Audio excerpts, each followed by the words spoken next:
आप सभी को एक बार फिर जय मसीह की। परमेश्वर का धन्यवाद करते हैं कि उसने एक मौका और दिया है कि आपकी संगति कर सकते हैं और परमेश्वर की संगति हम सब एक साथ मिलकर कर सकते हैं। मैं धन्यवाद करती हूँ मसीह मंडली आगरा का, जिन्होंने ये अपॉर्चुनिटी दी है। और ये बहुत अच्छा लगता है कि सब दूर दूर शहरों में रहने वाले मसीही एक जगह, एक प्लेटफॉर्म पर आकर, एक पेज पर आकर एक दूसरे से वचन को शेयर करते हैं। सच तो ये है कि हम लोग बहुत बड़े कोई उपदेशक नहीं हैं, परंतु जो वचन हमको आशीष देता है, जो हम सीखते हैं, उसी को हम चाहते हैं कि हम दूसरों तक पहुंचाएं, वे भी सीखें, वे भी आशीषित हों। तो आज की शाम आप सबका वेलकम है इस पेज पर। और मिस्टर मिसेस डेविड को आगरा के हम धन्यवाद देते हैं। और सबसे महान प्रभु है जो हमारा, जिसने हमें मौका दिया है, उसको हम धन्यवाद देते हैं कि इस योग्य बनाया है कि आज हम उसके कलाम को अपने प्रिय लोगों के साथ शेयर कर सकें। आइए हम छोटी सी प्रार्थना करेंगे। हालेलुया। धन्यवाद जीवित और सच्चे परमेश्वर, आदर और महिमा के योग्य प्रभु, महान परमेश्वर। हम जानते हैं जो आपसे प्रेम करते हैं उनके लिए आप भलाई को उत्पन्न करते हैं, उनको मौका देते हैं कि वे आपके कलाम को सुने और आशीषित हों। प्यारे पिता, हम भी दूसरों के कलाम को सुनकर आशीषित होते हैं।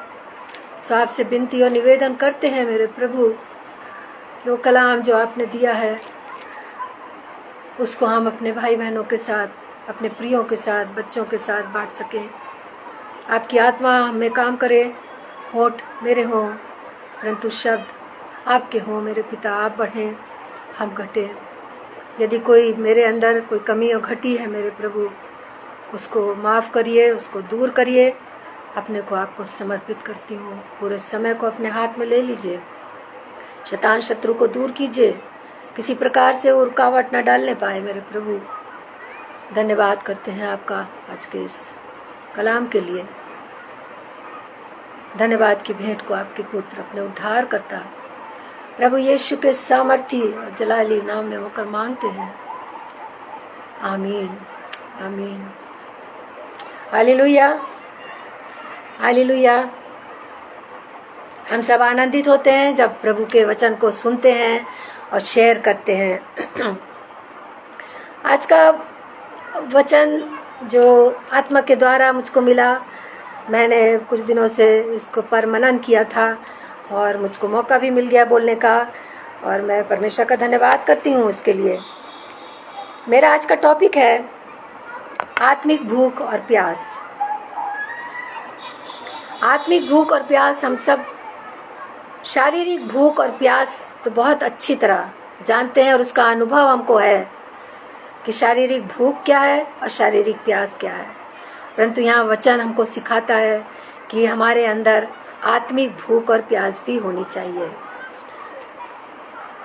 तो हम पढ़ेंगे यूहन्ना 6 उसकी 25 आयत से लेकर 35 आयत तक 10 पदों को हम पढ़ेंगे, जहाँ पर प्रभु यीशु मसीह अपने चेलों से मुखातिब हैं, बातें कर रहे हैं। और चेले ढूंढते ढूंढते यीशु मसीह को एक झील के किनारे पहुंचते हैं और उससे पूछते हैं। झील के पार जब वे उससे मिले, उससे मने यीशु मसीह से मिले, तो कहा, हे रब्बी, तू यहाँ कब आया? वो ढूंढ रहे थे और कहने लगे, तू यहाँ कब आया? हम तो आपको कब से ढूंढ रहे हैं इधर उधर। यीशु ने उन्हें उत्तर दिया, मैं तुमसे सच सच कहता हूँ, तुम मुझे इसलिए नहीं ढूंढते हो कि तुमने आश्चर्य कर्म देखे, परंतु इसलिए कि तुम रोटियां खाकर तृप्त हुए। नाशवान भोजन के लिए परिश्रम ना करो, परंतु उस भोजन के लिए जो अनंत जीवन तक ठहरता है, जिसे मनुष्य का पुत्र तुम्हें देगा, क्योंकि पिता अर्थात परमेश्वर ने उसी पर छाप लगाई है। उन्होंने उससे कहा, परमेश्वर के कार्य करने के लिए हम क्या करें? यीशु ने उन्हें उत्तर दिया, परमेश्वर का कार्य ये है कि तुम उस पर जिसे उसने भेजा है विश्वास करो। तब उन्होंने उससे कहा, फिर तू कौन सा चिन्ह दिखाता है कि हम उसे देखकर तेरा विश्वास करें? तू कौन सा काम दिखाता है? हमारे बाप दादों ने जंगल में मन्ना खाया, जैसा लिखा है, उसने उन्हें खाने के लिए स्वर्ग से रोटी दी। यीशु ने उनसे कहा, मैं तुमसे सच सच कहता हूँ कि मूसा ने तुम्हें वो रोटी स्वर्ग से ना दी, परंतु मेरा पिता तुम्हें सच्ची रोटी स्वर्ग से देता है, क्योंकि परमेश्वर की रोटी वो ही है जो स्वर्ग से उतरकर जगत को जीवन देती है। तब उन्होंने उससे कहा, हे प्रभु, ये रोटी हमें सर्वदा दिया कर। यीशु ने उनसे कहा, जीवन की रोटी मैं हूँ, जो मेरे पास आता है वो कभी भूखा ना होगा, और जो मुझ पर विश्वास करता है वो कभी प्यासा ना होगा। चेलों और प्रभु यीशु मसीह के वार्तालाप में हम स्पष्ट रूप से देखते हैं कि प्रभु यीशु मसीह कह रहा है कि जगत की वो रोटी मैं हूँ, जो स्वर्ग से उतरी है वो स्वर्ग की रोटी मैं हूँ, और मैं जगत के लिए आया हूँ। चेलों से वार्तालाप हो रही है और प्रभु यीशु मसीह थोड़ा उनको डांट रहे हैं, कह रहे हैं कि मैं जानता हूँ तुम मुझे क्यों ढूंढ रहे हो। तुम मुझे चमत्कार देखने के लिए या और किसी काम के लिए मुझे नहीं ढूंढ रहे हो, तुम मुझे रोटी खाने के लिए ढूंढ रहे हो। क्योंकि उन्होंने देखा कि प्रभु यीशु मसीह ने लोगों को रोटी खिलाई, कितने कितने लोगों को उसने प्रभु यीशु मसीह ने रोटियां खिलाई, और ये उसके आश्चर्य कर्म को, ये उसके चमत्कार को देखकर प्रभु यीशु मसीह के जब पीछे हो रहे हैं तो प्रभु यीशु मसीह उन पर नाराज हो रहा है, कह रहा, मैं खूब जानता हूँ कि तुम मेरे पीछे क्यों हो। जब भीड़ प्रभु यीशु मसीह के पीछे उसका उपदेश सुनते सुनते चलती थी, तो हम ये देखते हैं और समझते हैं कि वे चंगाई पाने, वे रोटी खाने और शारीरिक भूख को मिटाने के लिए यीशु के पीछे पीछे चलते थे। उन्हें आत्मा की कोई जानकारी नहीं थी कि आत्मा भी हमारी भूखी है, और आत्मा कैसे भूखी होती है, उसको हमें कैसे तृप्त करना है। वचन में एक जगह लिखा है, धन्य है वे जो धर्म के भूखे और प्यासे हैं, क्योंकि वे तृप्त किए जाएंगे। जब हम धर्म के भूखे और प्यासे होंगे तभी तृप्त किए जाएंगे, और ये मसीहों के लिए बहुत आवश्यक बात है कि हमारे अंदर भूख और प्यास हो। तो सबसे पहले हम यहाँ पर भूख के बारे में थोड़ा सा मनन करेंगे, थोड़ा वचन के द्वारा देखेंगे। तो आत्मिक भूख क्या है? आत्मिक भूख जो है वो हमारे अंदर पैदा होना बहुत ज़रूरी है। उस आत्मिक भूख के द्वारा ही हम परमेश्वर के निकट आएंगे। आत्मिक भूख का मतलब है आत्मा की इच्छा लालसा को पूरा करना। और आत्मा की इच्छा लालसा क्या है? यदि हमारे अंदर आत्मा में कोई लालसा नहीं है प्रभु यीशु को जानने की, समझने की, वचन को पढ़ने की, वचन के अंदर जो कुछ भी लिखा है उसको खोजने की तीव्र इच्छा नहीं है, लालसा नहीं है, तो इसका मतलब है कि हमारे अंदर वचन की कोई भूख और प्यास या आत्मिक भूख और प्यास नहीं है। शारीरिक भूख के लिए हम भोजन खाते हैं, हम सब जानते हैं। पशु पक्षी ये भी भोजन खाते हैं, पेड़ पौधे उनको भी खाद और पानी दिया जाता है उनकी ग्रोथ के लिए, क्योंकि उससे हमें शक्ति मिलती है, हम बलवान होते हैं और हमें हम बढ़ते हैं, उन्नति करते हैं। तो ये बहुत ज़रूरी है कि शारीरिक भोजन हमको मिले, परंतु वचन क्या कहता है कि केवल शारीरिक भोजन करने से ही हम जीवित नहीं रहेंगे। हर वो वचन जो प्रभु यीशु के या परमेश्वर के मुख से निकलता है, उसके द्वारा हम जीवित रहते हैं या रहेंगे। कभी कभी ऐसा होता है कि शरीर में इच्छा नहीं होती है और बच्चे अक्सर कहते हैं कि नहीं, मुझे भूख नहीं है, मैं नहीं खाऊंगा, मैं नहीं खाऊंगी। या कोई पूछे तुम्हें पानी चाहिए कि नहीं, प्यास नहीं लगी है, मुझे प्यास नहीं है।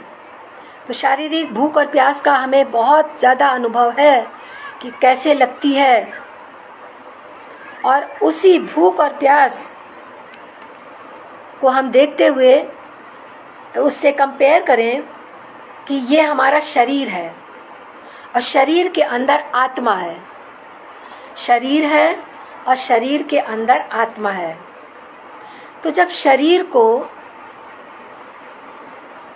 भौतिक भोजन की ज़रूरत पड़ती है बढ़ने और उन्नति करने में, शक्ति पाने के लिए, तो उसी तरीके से हमारी आत्मा जो हमारे शरीर के अंदर है, उसको भी आत्मिक भोजन चाहिए। उस आत्मिक भोजन के द्वारा हमारी आत्मा तृप्त होती है। और ये कैसे होगी? हमारी आत्मिक लालसा, हमारी आत्मा की संतुष्टि कैसे होगी? वो होगी जब हम वचन को पढ़ेंगे। वचन को पढ़कर हमारी आत्मा संतुष्ट होगी, हमारी लालसा पूरी होगी। हम परमेश्वर की खोज करेंगे, परमेश्वर की आराधना स्तुति करेंगे। परमेश्वर हमें बुद्धि और समझ देगा उसके लिए। आत्मिक शुद्धि, आत्मा हमारी शुद्ध होगी और हमको आनंद प्राप्त होगा। तो इस प्रकार से हमारी आत्मा तृप्त होगी। आत्मा को तृप्त करना हमारे लिए बहुत आवश्यक है। हम मसीही लोग आत्मा की अहमियत को जानते हैं। हम कहते हैं पवित्र आत्मा हमारे साथ है, और सच है। पवित्र आत्मा, प्रभु यीशु मसीह जब स्वर्ग में स्वर्गारोहण हुआ तो उन्होंने कहा कि एक सहायक मैं तुम्हें दे के जाऊंगा, और वो पवित्र आत्मा है। और वो आत्मा जो परमेश्वर ने हमारे अंदर रखा है, जिन लोगों ने पश्चाताप किया है, प्रभु यीशु मसीह को अपना मुक्तिदाता ग्रहण किया है, उनकी आत्मा, उनके अंदर पवित्र आत्मा वास करती है। दाऊद के लिए हम देखते हैं, दाऊद अपनी जान बचाने के लिए भौतिक या शारीरिक भूख से बहुत बार परेशान हुआ। जंगल में उसे भोजन नहीं मिल रहा था, यहाँ तक कि जंगल में उसे पानी भी नहीं मिल रहा था, और वो भूख से बहुत व्याकुल था। परंतु वो भजन संहिता में क्या लिखता है? भूख और प्यास होने के बावजूद वो लिख रहा है, तब दाऊद ने कहा, निर्जल ऊसर भूमि पर मेरा मन तेरा प्यासा है। प्यास के लिए वो कह रहा है कि मैं शारीरिक रीति से भूखा हूँ और यहाँ कुछ भी नहीं है, कोई पानी भी नहीं है, और मैं प्यासा हूँ। मेरा मन तेरा प्यासा है, तेरा। परमेश्वर से कह रहा है, आपकी उपस्थिति मुझको चाहिए, आपकी मुझ पर दया चाहिए। मेरी आत्मा की भूख और प्यास यहाँ मिटा। वो परमेश्वर से विनती और निवेदन कर रहा है कि हमारी आत्मा की भूख और प्यास को आप मिटाइए इस जंगल में। सो हमारी आत्मा की तृप्ति कैसे होगी? वचन पढ़ने से, मनन करने से, प्रार्थना करने से, परमेश्वर के निकट रहने से हमारी आत्मिक भूख मिटती है और हमारी आत्मा तृप्त होती है। यीशु इस संसार में आया इसलिए कि परमेश्वर चाहता था कि कोई भी व्यक्ति नाश ना हो। उसने जगत से ऐसा प्रेम किया, हम सब जानते हैं इस आयत को, कि उसने अपना इकलौता पुत्र दे दिया ताकि जो कोई उस पर विश्वास करे वो नाश ना हो परंतु अनंत जीवन पाए। उद्धार देने के लिए आया। परंतु हम देखते हैं कि उसके चेले और उसकी पीछे लगी हुई भीड़ वो चमत्कार, मिरेकल्स, चंगाई, भोजन, ये सब पाना चाहते थे जो शारीरिक था। परंतु प्रभु यीशु मसीह उन्हें आत्मिक रीति से आसूदा करना चाहता था, आत्मिक रीति से उन्हें तृप्त करना चाहता था और इसलिए वो उनसे बार बार इसी बात को कहता था, मैं जगत की ज्योति हूँ, मैं वो रोटी हूँ जो स्वर्ग से उतरी हूँ, मैं वो रोटी हूँ। प्रभु यीशु मसीह ने अपने बदन को रोटी के रूप में हमारे सामने रखा कि हम उसमें सहभागिता करें और उस रोटी को खाएं जो हमारी आत्मा को तृप्त करता है। वो रोटी जो प्रभु यीशु मसीह है या उसका बदन है वो हमारी आत्मा को तृप्त करता है। थोड़ा सा हम पढ़ेंगे कलाम से और देखें निर्गमन 16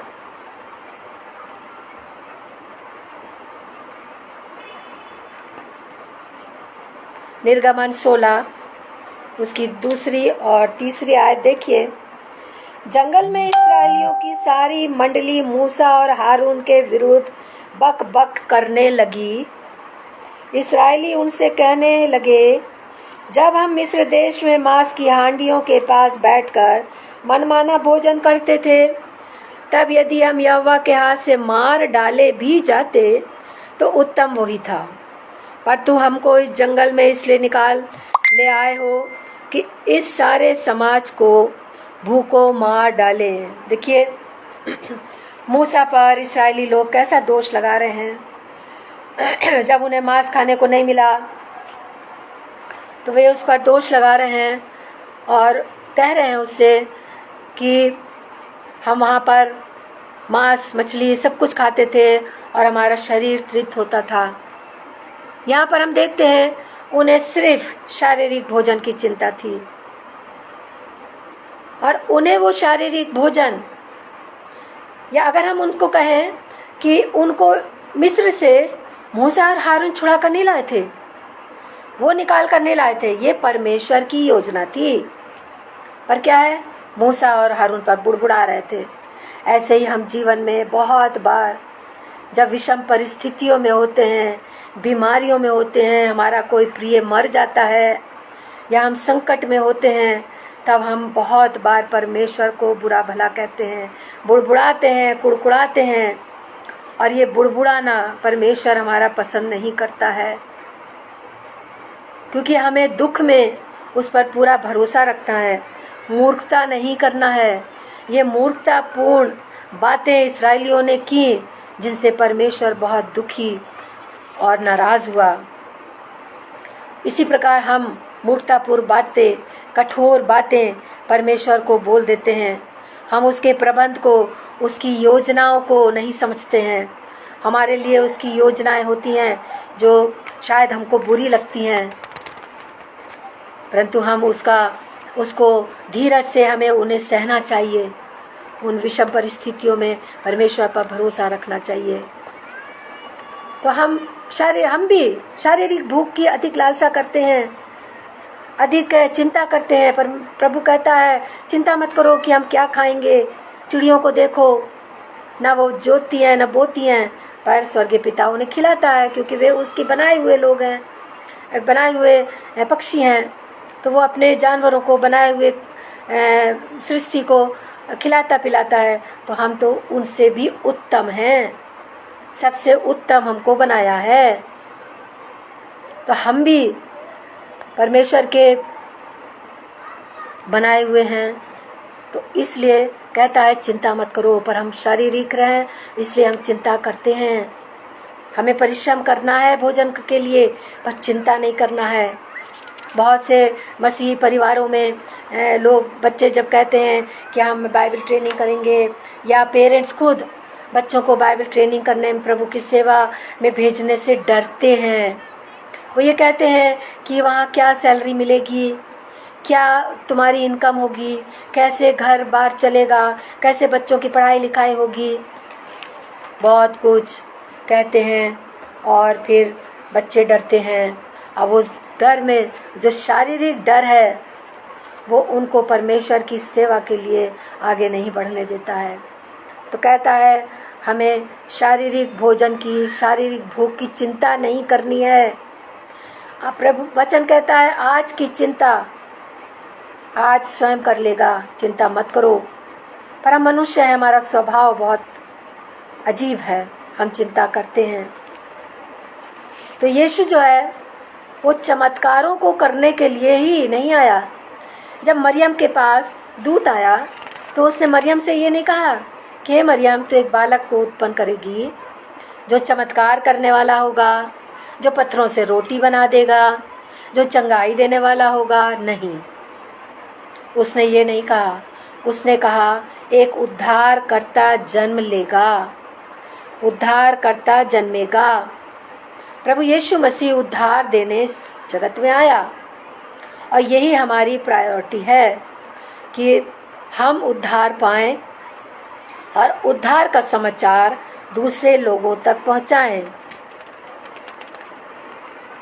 लूका 4 उसकी दूसरी और चौथी, दूसरी मतलब 2 से 4, लूका 4 2 और 4 देखें। चौथा अध्याय 2 से 4 पद। ये तब है जब यीशु मसीह 40 दिन और रात भूखा रहा। शारीरिक वेदना थी, भूख और प्यास से वो था। जब हम भी भूख और प्यास, जब हमारी आत्मिक भी होती है, तब भी वो पीछे लगा रहता है। अरे अधर्मी लोग तो वो जानता है कि मेरे ही हैं, वो कहाँ जाएंगे, परंतु आत्मिक लोगों के पीछे पड़ता है। वो नहीं चाहता कि आत्मिक लोग प्रभु यीशु मसीह के पीछे पीछे चलें या बहुत से लोग उसके फॉलोवर्स हों। तो इसलिए वो यहाँ पर हम देखते हैं कि जब उसने प्रभु यीशु को नहीं छोड़ा तो हमको क्यों छोड़ेगा। और जब प्रभु यीशु मसीह 40 दिन रात भूख और प्यास में रहा, तब वो कहता है दूसरा पद, और शैतान उसकी परीक्षा करता रहा। उन दिनों में उसने कुछ ना खाया, और जब वे दिन पूरे हो गए तो उसे भूख लगी। तब शैतान ने उससे कहा, यदि तू परमेश्वर का पुत्र है तो इस पत्थर से कह कि रोटी बन जाए। तब यीशु ने उत्तर दिया, लिखा है। प्रभु यीशु मसीह इस वचन को कोट कर रहा है, क्योंकि लिखा हुआ है ये पुराने नियम में भी, और प्रभु यीशु मसीह उसको कोट कर रहा है और कह रहा है कि लिखा है, मनुष्य केवल रोटी से जीवित ना रहेगा, केवल रोटी से जीवित ना रहेगा। देखिए, केवल रोटी से हम जीवित नहीं हैं। हम प्रभु यीशु मसीह जो हमारी रोटी है, उससे भी हम आत्मिक रीति से हमें जीवित रहना है। आत्मिक रीति से यदि हम मरे रहें और शारीरिक रीति से खूब खाते पीते और बलवान होते जाएं तो क्या फ़ायदा है। आत्मा तो हमारी एक दिन नष्ट हो जाएगी, नरक में जाएगी। तो हमें आत्मिक रीति से बलवंत होना है, उसको खिलाना पिलाना है, वचन पढ़ना है, मनन करना है, जिससे कि हमारी आत्मा हृष्ट-पुष्ट हो जाए। प्रार्थना करना है, परमेश्वर में लौ लगाए रहना है। तो कह रहा है कि पत्थरों से कह दे रोटी बन जाए।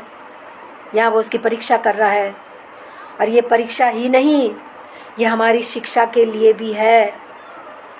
इससे हम शिक्षा भी पाते हैं कि हम केवल चमत्कारों के पीछे ना भागें, हम उद्धार को प्राप्त करने के लिए परिश्रम करें, प्रार्थना करें, और तब हम उद्धार को देखेंगे। सो चमत्कार नहीं, प्रभु यीशु मसीह जगत में आए उद्धार देने के लिए।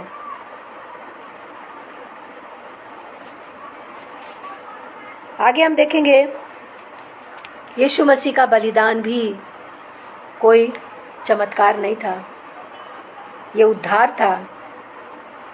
ये चमत्कार नहीं था कि वो पृथ्वी पर आए और क्रूस पर चढ़ गए और फिर उनकी मृत्यु हुई और वो जी उठे। ये चमत्कार नहीं, ये परमेश्वर की योजना के अनुसार बनाई हुई वो योजना है जिसके द्वारा हम आत्मिक या हम उद्धार पाते हैं। आत्मिक लालसा हमारी पूरी होती है और हम उद्धार पाते हैं। तो बलिदान चमत्कार नहीं है, उद्धार है, प्रभु यीशु का उद्धार है। यहाँ हम देखेंगे वचन में लाजर के बारे में हम पढ़ते हैं। सबको मालूम है, आप और हम आप सब जानते हैं लाजर कौन था। एक अमीर की ड्योढ़ी पे बैठा रहता था, वो उत्तम उत्तम पदार्थ खाया करता था। जो बचा कुचा था नीचे गिर जाता था, वो लाजर के सामने डाला जाता था, वो उसको खाता था। उसने शारीरिक भूख को बहुत अच्छी तरह महसूस किया और उसकी चिंता नहीं करता था, वहाँ आकर बैठ जाता था। परंतु परमेश्वर ने उसके मन को, उसकी आत्मा को देखा और जब वो मृत्यु को प्राप्त हुआ, तब कहाँ गया? अब्राहम की गोद में परमेश्वर ने उसको आत्मिक शांति के लिए वहाँ पर पहुँचा दिया। और वो अमीर आदमी जो उत्तम उत्तम पदार्थ रोज़ खाता था, वो कहाँ गया? नरक में। उसकी आत्मा तृप्त नहीं हुई, उसकी आत्मा नरक में जाकर तड़पती रही। परंतु लाजर की आत्मा को परमेश्वर ने शांति दी। तो हमें अपनी आत्मा की शांति के लिए, अपनी आत्मा के उद्धार के लिए कोशिश करना है, उद्धार को प्राप्त करना है। जक्कई को देखिए, पेड़ पर चढ़ गया यीशु को देखने के लिए। यीशु ने क्या कहा उसे ये कहा, जक्कई नीचे उतरा, चल तेरे घर चले, खूब बातचीत करेंगे। परंतु परमेश्वर जानता था जक्कई को उद्धार चाहिए, उसकी आत्मा में भूख और प्यास थी। तभी तो उसने पेड़ पर चढ़ने का जोखिम उठाया और गूलर के पेड़ पर चढ़ गया और वहां चढ़ के प्रभु यीशु मसीह को देखने की लालसा उसकी थी। उसकी आत्मा व्याकुल थी, परेशान थी। और वो प्रभु यीशु मसीह ने उससे कहा, झट नीचे उतरा, आज तेरे घर में उद्धार आया है। प्रभु यीशु मसीह उसको देखकर, इतनी भीड़ उसके पीछे थी, चंगाई पाने के लिए, रोटी खाने के लिए, चमत्कार देखने के लिए, उसकी चिंता नहीं थी प्रभु यीशु मसीह को। आज भी उन लोगों की चिंता नहीं है जो रोटी कमाने के लिए परिश्रम करते हैं, अपने ऊंचा पद पाने के लिए, मकान, आलीशान चीज़ें पाने के लिए, संसारिक जो मेहनत और परिश्रम करते हैं, उनके पीछे नहीं। यीशु मसीह उनकी चिंता नहीं करता है। जो मन के दीन और नम्र हैं, जिन्हें उद्धार की आवश्यकता है, जो प्रभु की लालसा लगाए रहते हैं, अपनी आत्मा को उससे जोड़े रहते हैं, उनकी ओर अपने ध्यान को लगाता है, अपनी दृष्टि उनके ऊपर करता है। भीड़ को छोड़कर लाजर को जक्कई को देख लिया उसने, बोला, जक्कई झट उतरा, आज तेरे घर में उद्धार आया है। और गया और सचमुच में जक्कई का उद्धार हुआ, उसकी आत्मा का उद्धार हुआ। उसने प्रभु यीशु मसीह को अपना मुक्तिदाता माना, अपने पापों से उसने क्षमा मांगी और उसने बताया कि मैंने बहुत गलती करी है और मैं इसका भुगतान करूँगा, ज़रूर पैसे की वापसी करूँगा लोगों को। तो ये आत्मिक भूख थी उसकी। आज के इस दौर में मसीही लोगों के अंदर आत्मिक भूख की बहुत कमी है। प्रार्थना करना, उद्धार पाना, वचन को पढ़ना, मनन करना, शेयर करना, इन सब बातों की बहुत कमी है। शारीरिक भूख के पीछे वे लगे हुए हैं, और ये एक दुख की बात है। तो हम देखते हैं यीशु स्वर्ग से उतरी हुई रोटी है। यदि हम उस रोटी को खाएंगे तो जीवन में कभी भी भूखे नहीं होंगे। वो रोटी खाकर हम तृप्त हो जाएंगे। बहुत बार परमेश्वर प्रभु यीशु मसीह हमें विपरीत परिस्थितियों में ले जाता है। हम बड़े आरामदायक जीवन जीना चाहते हैं, कंफर्ट में रहना चाहते हैं। मसीहों के लिए कंफर्ट से निकलना बहुत ज़रूरी है। एक बार और मैंने अपने इस शेयर करने के समय इस बात को बोला है कि मसीहों को कंफर्ट जोन से बाहर निकलने की ज़रूरत है। दुख उठाना, सड़कों पर जाना, प्रचार करना, शेयर, टेक्निकल प्रॉब्लम थी, ठीक हो गया है, परमेश्वर का धन्यवाद हो। तो व्यवस्था विवरण 8 उसकी दूसरी और तीसरी आयत को हम देखेंगे। व्यवस्था विवरण 8:2 में कहता है, स्मरण रख कि तेरा परमेश्वर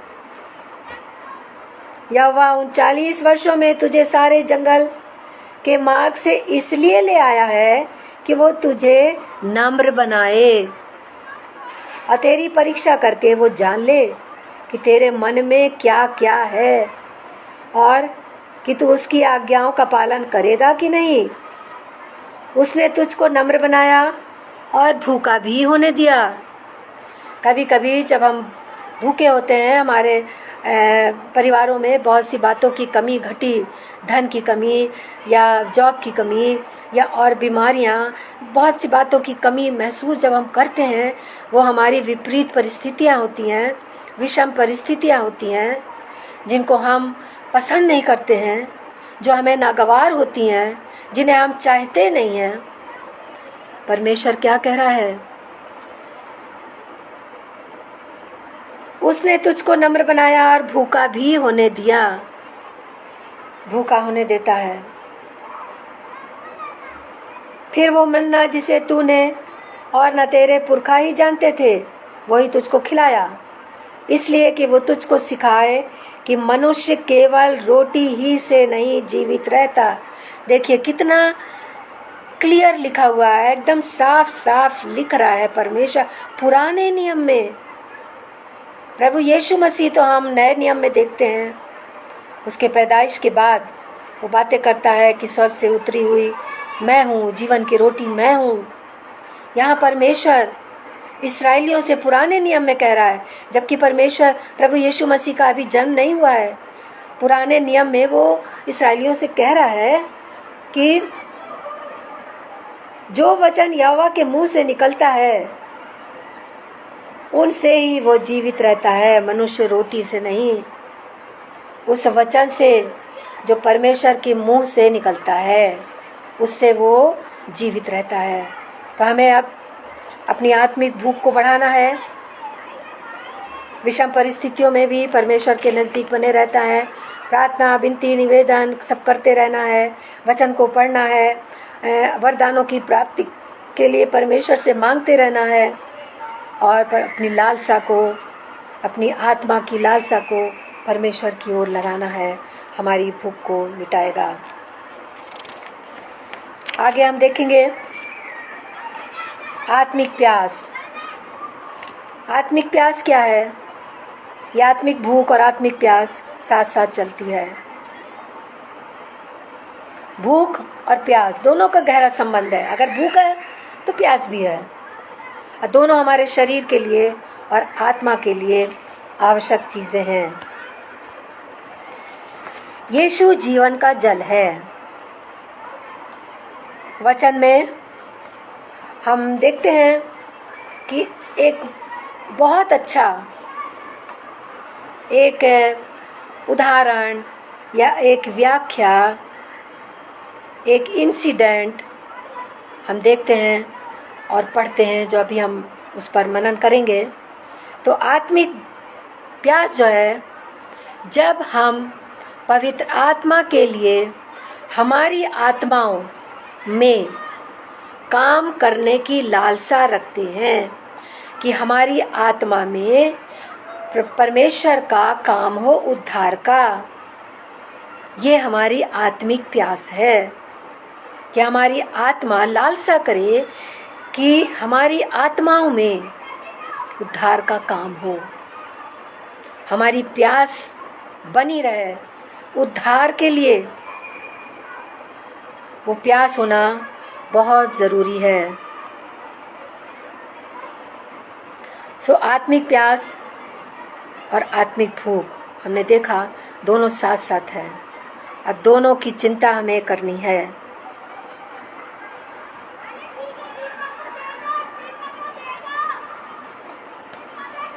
हम देखेंगे यूहन्ना 19:28।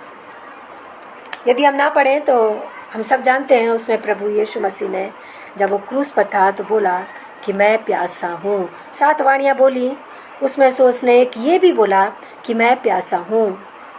वहाँ पर उसकी तड़प जो थी वो शारीरिक प्यास से अधिक, शारीरिक प्यास भी उसको थी, परंतु उससे अधिक उसका एम था आत्मिक रीति से आत्माओं को बचाना, मनुष्यों को बचाना, पापियों को बचाना। ये उसकी तड़प थी, आत्मा की तड़प थी, आत्मा की प्यास थी। इसलिए उसने परमेश्वर से बोला, मैं प्यासा हूँ, हे पिता, मैं आत्माओं का प्यासा हूँ। क्रूस पर हमारे उद्धार के कार्य को उसने पूरा किया और उसी के लिए वो प्यासा भी था। जल पवित्र आत्मा को दिखाता है, जल पवित्र आत्मा को दर्शाता है। और जब मनुष्य की आत्मिक इच्छा होगी तो परमेश्वर अपनी उस आत्मा से तृप्त करता है, हमारी आत्मिक प्यास को बुझाता है।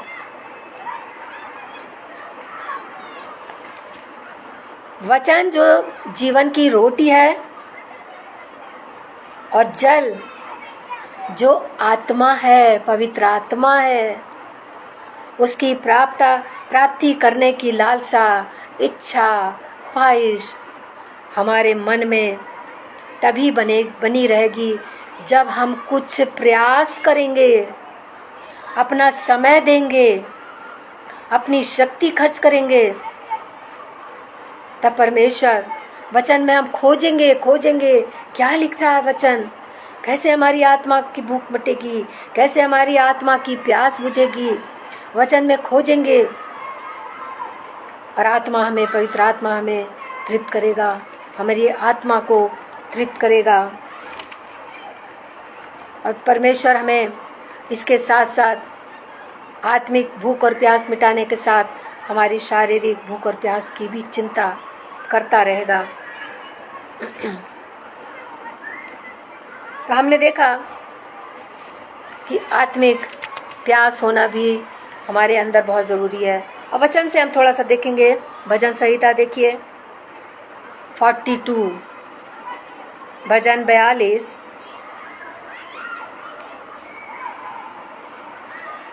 पहली आयत से हम देखेंगे, पहली और दूसरी आयत।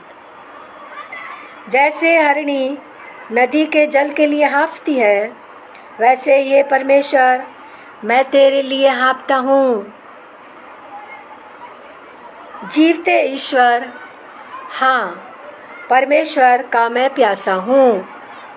मैं कब जाकर परमेश्वर का अपना मुंह दिखाऊंगा। देखिए, दाऊद कह रहा है कि मैं उस हरिणी की तरह या उस हिरणी की तरह प्यासा हूँ। जीवते परमेश्वर के लिए मैं हाँफता हूँ, उसके लिए मेरे आत्मा में प्यास है और उस प्यास को मैं महसूस कर रहा हूँ। और मैं उसे कैसे प्राप्त करूँ। और दाऊद कहता है कि मैं अपने को हिरनी के समान महसूस कर रहा हूँ, जैसे एक हिरनी के अंदर कस्तूरी, आप हम सब जानते हैं हिरनी के अंदर कस्तूरी होती है। अब वो कस्तूरी में इतनी अधिक खुशबू होती है कि पूरा जंगल महकता है, और जब महकता है तो शेर उसके पीछे लग जाता है। शेर एक शैतान के समान है।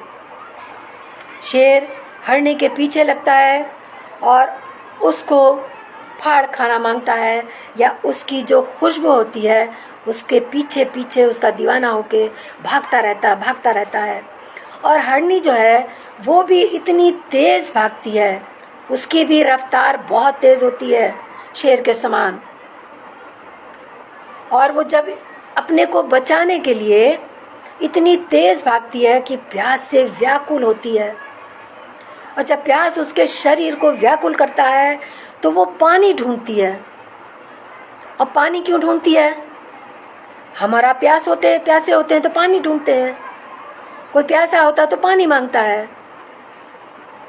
तो हिरनी जब शरीर में इतनी ज्वाला, इतनी गर्मी, इतना हाँपना उसको हो जाता है कि शैतान उसके पीछे या शेर उसके पीछे जब लगा हुआ है तो भागते भागते कैसे अपनी जान को बचाए, वो जल को ढूंढती फिरती है।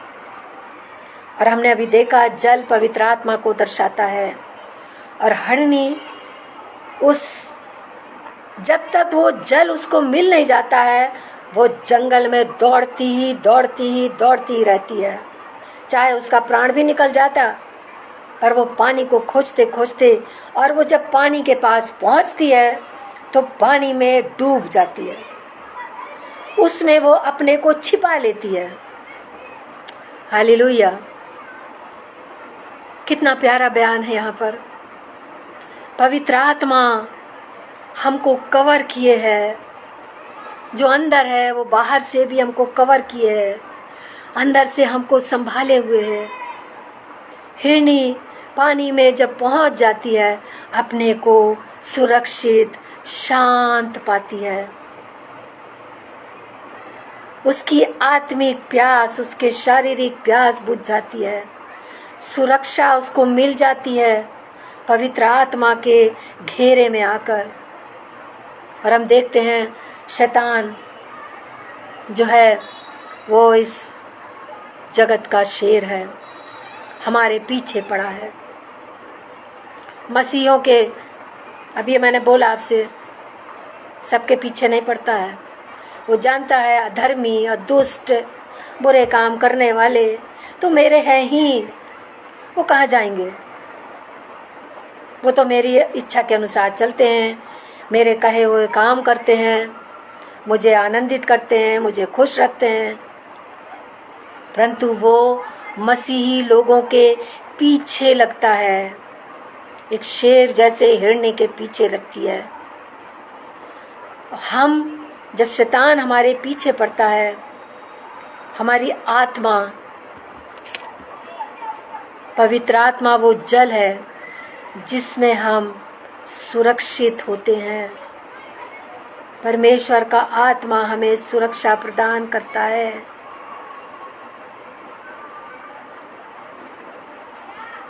कितनी गहरी बात है जो वचन हमको बता रहा है कि उस हिरनी की तरह हम भी हाँपते हैं संसार में,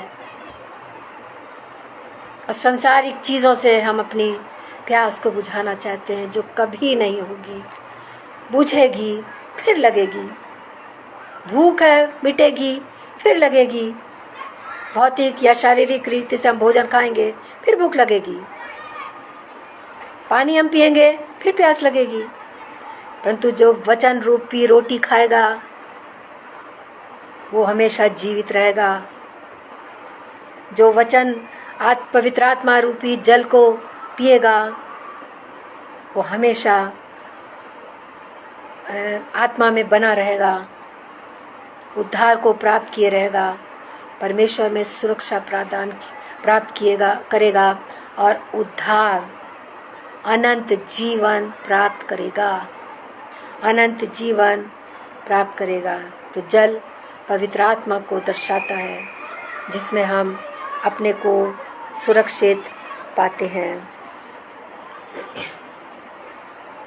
तो सांसारिक वस्तुओं को प्राप्त करने के लिए हम बड़ी मेहनत करते हैं, दिन रात परिश्रम करते हैं,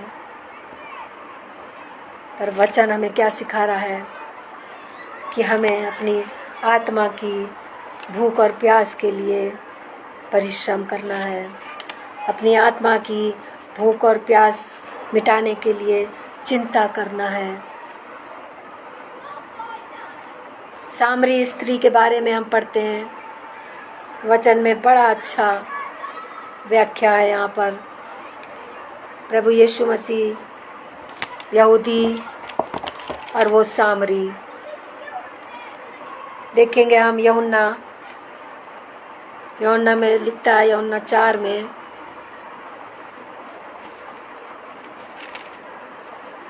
यूहन्ना 4 में यीशु और सामरी स्त्री, उसका 1 से 42 पद हम पढ़ेंगे नहीं, 1 से 42 पद में यहाँ बड़ी प्यारी वार्तालाप दोनों की लिखी हुई है।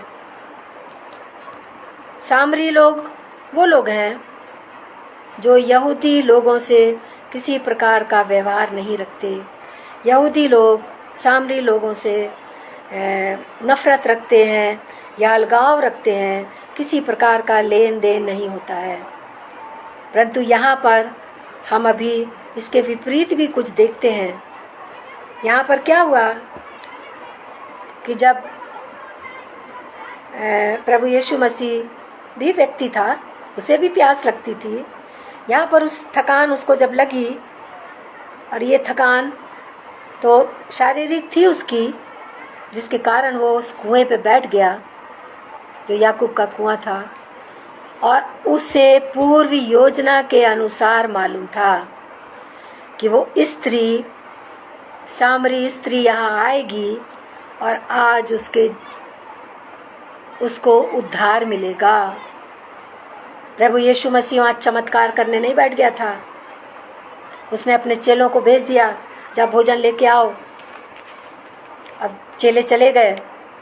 इसका मतलब है कि लेन देन में यहूदी और सामरी लोग थोड़ा व्यवहार रखते थे, तभी तो वो उनकी दुकानों पर गए, उनके नगर में गए और वहाँ से कुछ भोजन को खरीदना चाहा। फिर क्या हुआ कि सामरी स्त्री जब वहाँ आई, तो सामरी स्त्रियाँ जो उस कुएं पर पानी भरने को आती थीं, तो या तो भोर को आती थीं और या शाम को जब सूरज ढलता था। दिन में कड़कती धूप में कभी भी नहीं आती थीं।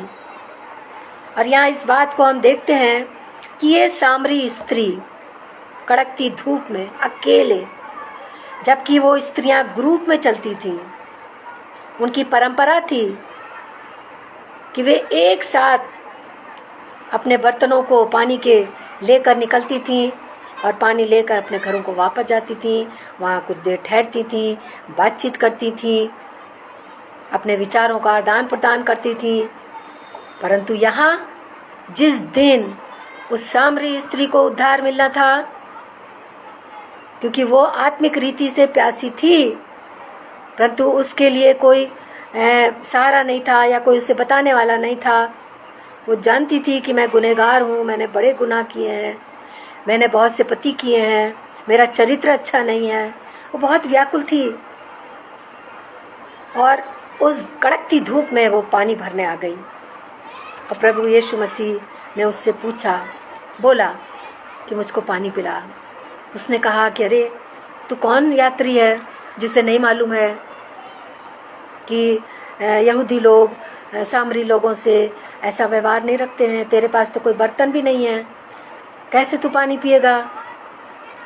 परंतु परमेश्वर ने उससे बहुत प्यारी प्यारी बातें करी। उसने कहा 14 पद, 13 पद, यीशु ने उसको उत्तर दिया, जो कोई ये जल पिएगा वो फिर प्यासा ना होगा। उसने कहा मैं जीवन का जल हूँ। उसने बात करते करते, यहाँ पर वो जीवन के जल की प्यास की बात कर रहा है, और करते करते करते उसने अपने टॉपिक को बदल दिया, क्योंकि वो उसके उद्धार तक पहुंचना चाहता था।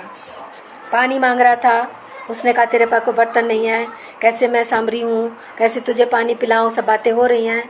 परंतु परमेश्वर ने, प्रभु यीशु मसीह ने उस बात का सिलसिला दूसरी तरफ मोड़ दिया और उसने कहा कि तू किसके साथ रहती है, जिसके साथ रहती है वो भी तेरा पति नहीं है। अब वो समझ गई कि ये कोई भविष्यवक्ता है, और प्रभु यीशु मसीह ने उसको समझाया कि मैं जीवन का जल हूँ, मैं तेरे चरित्र को भी जानता हूँ, बिना बताए मैं सब कुछ तेरे बारे में जानता हूँ। बड़ी आश्चर्य में थी, और उसने वहाँ पर प्रभु यीशु मसीह के द्वारा उद्धार पाया। अब केवल उद्धार ही नहीं पाया, उद्धार प्राप्त करने के बाद हम देखते हैं कि जब उसके व्यक्तिगत जीवन में परिवर्तन आया तो वो चुप नहीं बैठी। और सत्य है कि जब किसी के भी जीवन में पश्चाताप आए, उसके बाद उद्धार आए, तो वो शांत नहीं बैठ सकता। कुछ ना कुछ परमेश्वर के लिए, प्रभु यीशु मसीह के लिए, उसके राज्य के विस्तार के लिए वो परिश्रम करता रहेगा, और ये करना भी चाहिए। हमारी लालसा परमेश्वर की ओर लगी रहे, रात दिन हमें वचन पढ़ने का। मैं सच बता रही हूँ, वो लालसा आप जब अनुभव करेंगे तो आपकी आत्मा की प्यास बुझेगी, आपकी पवित्र आत्मा आपकी उस प्यास को बुझाएगा जो आपके अंदर लगी हुई है, वचन को पढ़ने की और गूढ़ बातों को, रहस्यों को जानने के लिए, परमेश्वर के उस प्रेम की गहराई में डूब जाने के लिए वचन को हमें पढ़ने की तमन्ना, लालसा लगी रहेगी। हमारा ध्यान वहीं लगा रहेगा। तो प्रभु यीशु मसीह सब जानता था कि इस स्त्री, सामरी स्त्री का भविष्य क्या था, प्रेजेंट क्या है, और पास्ट में इसने क्या क्या किया, सब कुछ यीशु ने उसको बता दिया। अंतर्यामी है, सब कुछ जानता है, पास्ट, प्रेजेंट, फ्यूचर का प्रभु है, वो सब कुछ जानता है। तो हमारे निराशा भरे जीवन में, हमारे अशांत जीवन में प्रभु यीशु मसीह की आत्मा हमारी प्यास को बुझाती है। तो हमारे मसीह भाई बहनों से हमारा यही विनती और निवेदन है, आज की शिक्षा यही है कि आत्मिक भूख और प्यास को हम बढ़ाते रहें। उसे हमें कम नहीं करना है, या हमें उसे ख़त्म नहीं करना है, उसे हमें दबाना नहीं है, हमें उसे बढ़ाना है, बढ़ाना है, बढ़ाना है। शैतान शत्रु हमारे पीछे लगा है, हम भाग रहे हैं संसार में, हमारी प्यास बढ़ रही है। हम जब आत्मा की हुजूरी में रहेंगे, वो हमें सुरक्षा प्रदान की, हमारी आत्मिक प्यास को बुझाएगी। तो प्रभु यीशु मसीह ने उसे शारीरिक जल से शुरू करके आत्मिक जल तक उसको ले गया, और आत्मिक जल की बातें उसने करी, और सामर्थ का काम वहाँ पर हुआ। और इसी प्रकार से हम देखते हैं कि वो सामरी स्त्री का जीवन बदल गया, और वो अपने गांव में गई जहाँ उसका घर था। वहाँ जाके उसने लोगों को बताया कि भविष्यवक्ता एक आया है, चलो चलो। अब लोग भागते आए, वो कह रहा है जीवन का जल मैं तुझे दूंगा। और बड़ी आनंदित थी, खुश थी।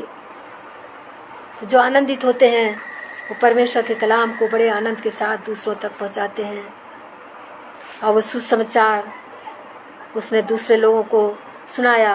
उन्होंने विश्वास किया, परमेश्वर के प्रभु यीशु मसीह के चरणों में आए, और आत्मिक जल उन्होंने पिया, और जाना कि आत्मिक भूख और प्यास क्या होती है। हमारे दो ही तो दुश्मन हैं, एक हमारा शरीर और दूसरा शैतान। जब से हमने जन्म लिया है तब से हम इन दो दुश्मनों के बीच में पिस रहे हैं। शरीर अपनी अभिलाषाओं को पूरा करना चाहता है और शरीर उस पर दबाव डालता है, शैतान उस पर दबाव डालता है शरीर पर कि हम अपनी शारीरिक अभिलाषाओं को पूरा करें, आत्मिक की चिंता ना करें। तो शैतान और शरीर ये दोनों हमारे शत्रु हैं। इन दोनों पर हमें कंट्रोल करना है, कब्जा करना है हमें कि शैतान हमें ना सताए, हमारा शरीर हमारी आत्मा पर हावी ना हो। हमारा शरीर हमारी, बहुत से मसीहों को हम देखते हैं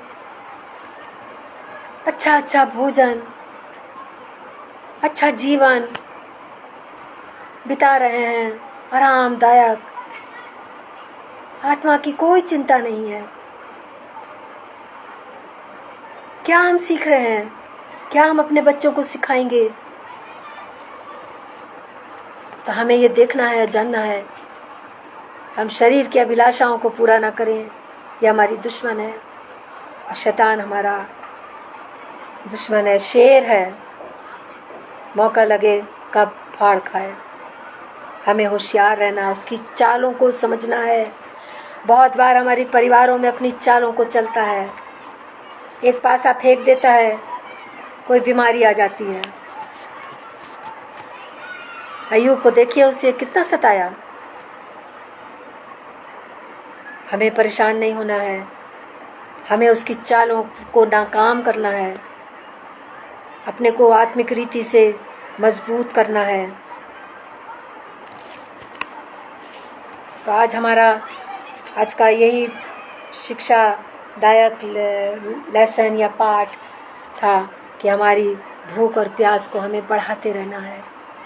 जितना हम उसे बढ़ाएंगे उतना हम परमेश्वर के नज़दीक, प्रभु यीशु मसीह के राज्य के अनंत जीवन के नज़दीक आते जाएंगे, आते जाएंगे, आते जाएंगे।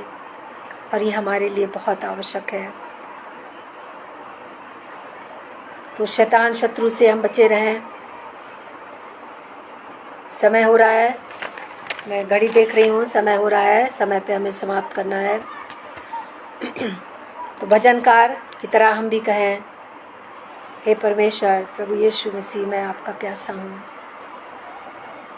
हमें तृप्त कीजिए, मेरी आत्मा को तृप्त कीजिए। मेरी आत्मा में तड़प है, लालसा है आपके नज़दीक रहने की, आपके वचन को पढ़ने की, प्रार्थना करने की, लवलीन रहने की। सो प्रभु यीशु मसीह हमारी उस परमेश्वर, हमारी उस आत्मा को, हमारी आत्मा की भूख को और प्यास को और बढ़ाता जाए, ताकि हम उसके नज़दीक आते जाएं।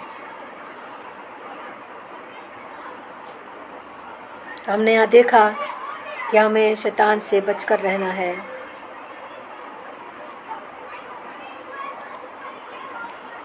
पिता, पुत्र, पवित्र आत्मा। पिता का समय था जब प्रभु यीशु मसीह का जन्म नहीं हुआ था। पुराना नियम जिसे हम कहते हैं, पिता का समय था। उसकी योजनाएं, उसकी इच्छाएं, सब कुछ, बहुत कुछ हम वचन में पढ़ते हैं। बहुत शिक्षादायक बातें भी हैं, पढ़ते हैं। और प्रेजेंट प्रभु यीशु मसीह आया, अपना उसने जीवन दिया, मृत्यु को सह लिया। वो प्रभु यीशु मसीह ने अपने पूरे कार्य को किया। भविष्य में हमें पवित्र आत्मा देने का वायदा करके गया है। जो अब ये भविष्य चल रहा है हमारा, ये समय जो हमारा चल रहा है, ये आखिरी समय है, इसके बाद कोई समय नहीं है। और इसी समय हमें पवित्र आत्मा को ग्रहण करना है, हासिल करना है, उसके अनुसार अपने जीवन को बिताना है। तो परमेश्वर आप सबको बड़ी आशीष दे। आइए हम छोटी सी प्रार्थना करें। धन्यवाद प्रभु आज के इस मनन के लिए। उन्हें दीजिए हमारी भूख और प्यास, हमारी लालसा आत्मा की तड़प आपको पाने की, आपको निहारने की, आपके साथ स्वर्ग में वास करने की बनी रहे। प्यारे पिता परमेश्वर, हमें से हर एक को आशीष दीजिए। सारा आदर महिमा हम आपको देते हैं मेरे पिता परमेश्वर। आपकी महिमा, आपकी स्तुति, आपकी तारीफ करते हैं इस कलाम के लिए। धन्यवाद की भेंट को आपके पुत्र यीशु के नाम में मांगते हैं, सुनिए ग्रहण कीजिए। आमीन, आमीन, आमीन।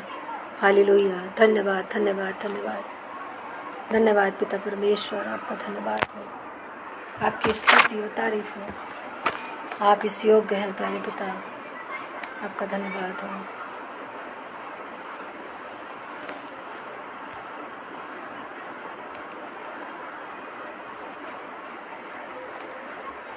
Thank you Jesus.